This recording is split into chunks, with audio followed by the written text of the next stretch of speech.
అమ్మగా పుడితే అద్దె లేదు, గృహిణిగా బతికితే జీతం లేదు. మరి ఈ దేశం, ఈ సమాజం మహిళల శ్రమను ఎందుకు లెక్కలోకి తీసుకోవడం లేదు? వంట పనుల నుంచి పిల్లల పెంపకం వరకు ఒక్క రూపాయి లేకుండా నిత్యం నడిచే మహిళల శ్రమ వెనుక ఉన్న అసమానతల కథ ఇది.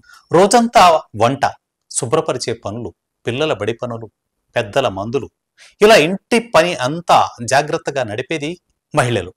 కానీ వారికి ఎందుకు ఈ సమాజంలో గుర్తింపు లేని శ్రమలో మునిగిపోతున్నారు? ఇంటి పని కూడా పని అని ఒప్పుకునే రోజు వస్తుందా? ఇంటి పని అంటే సేదతీరి చేసే పని కాదు, ఇది రోజు ఉండే శ్రమ.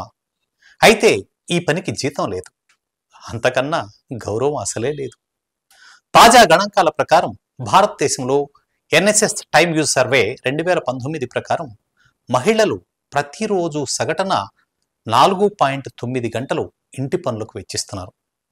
ఇదే పనిని పురుషులు కేవలం 88 నిమిషాలు మాత్రమే చేస్తున్నారు.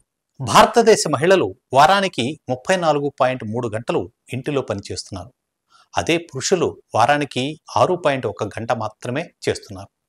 ఇక నగరాల్లో మహిళలైతే 29 గంటలు, పురుషులు 4.5 గంటలు పనిచేస్తున్నటువంటి వాతావరణం.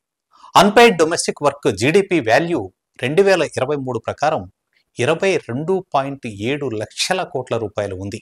ఇది మహిళల శ్రమ దోపిడీ అని అనుకోవాలా, సానుభూతితో చూడాలా అనేది ఇంకా తెలియనటువంటి విషయం.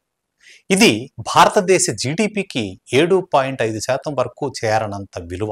మిక్కిన్సే ఇండియా రిపోర్ట్ ప్రకారం సమాన వేతన ఉద్యోగ అవకాశాలు ఉంటే భారత జీడిపికి అదనంగా $2.9 ట్రిలియన్ వచ్చే అవకాశం ఉందని చెప్తోంది.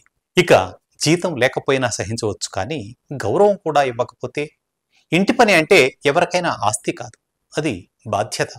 కానీ బాధ్యత మాత్రం సగం ఇంట్లోనే మర్చిపోతున్నారు. Organisation for economic cooperation and development దేశాల్లో మహిళలు రోజుకు 2 నుంచి 3 గంటలు మాత్రమే అన్పెయిడ్ వర్క్ చేస్తారు. ఇండియాలో ఇది ప్రపంచంలోనే అత్యధికంగా పనిచేస్తున్నటువంటి వాతావరణం. అది ఎంత దారుణం అంటే పాకిస్తాన్, బంగ్లాదేశ్ కంటే కూడా అధికంగా పనిచేస్తున్నటువంటి వాళ్ళు భారతీయ మహిళలు. ఈ చెల్లింపు లేని శ్రమ మహిళల జీవితాలపై గాఢమైన ప్రభావం చూపుతోంది. విద్య పూర్తి చేసిన ఉద్యోగం వదిలేసే మహిళల శాతం పెరుగుతోంది. ఎందుకంటే ఇంటి పని అంటే ఆమె బాధ్యత అని భావించే సంప్రదాయం నుంచి ఇంకా సమాజం బయటపడలేదు. పురుషుల వంతు సాయం లేకపోవడం వల్ల 85% మహిళలు జీవితాంతం నిరుద్యోగులుగా మిగిలిపోతున్నారు. ఇది దేశ ఆర్థిక వ్యయ పరిమితిని మరింతగా పెంచుతోంది. కేవలం వంట పని చేయడం మాత్రమే కాదు, అనేక పాత్రలు పోషించే గృహిణిని గవర్నమెంట్, సమాజం, కుటుంబం గౌరవించాల్సిన సమయం ఇది. ఇంటి పని పని కాదనే అభిప్రాయమే నిజమైనటువంటి సమస్య. పరిస్థితి మారాలంటే ఇంటి పనులను కుటుంబం మొత్తం బాధ్యతగా పరిగణించాల్సిన వాతావరణం రావాలి. పిల్లలకే ప్రారంభం నుంచి ఈ దృక్పథాన్ని నేర్పాలి. పాలసీ మేకింగ్లో అన్పెయిడ్ వర్క్ విలువను గుర్తించాలి. అర్బన్ ఎంప్లాయ్మెంట్ స్కీమ్స్లో గృహిణులకు గుర్తింపు కల్పించాలి. స్వచ్ఛందంగా పని విభజనను ప్రోత్సహించాలి. ఇక ఇంటి పని చేసే ప్రతి మహిళకు కనీసం గౌరవమైన గుర్తింపు ఇవ్వాలంటే ముందుగా మన దృక్పథం మారాలి.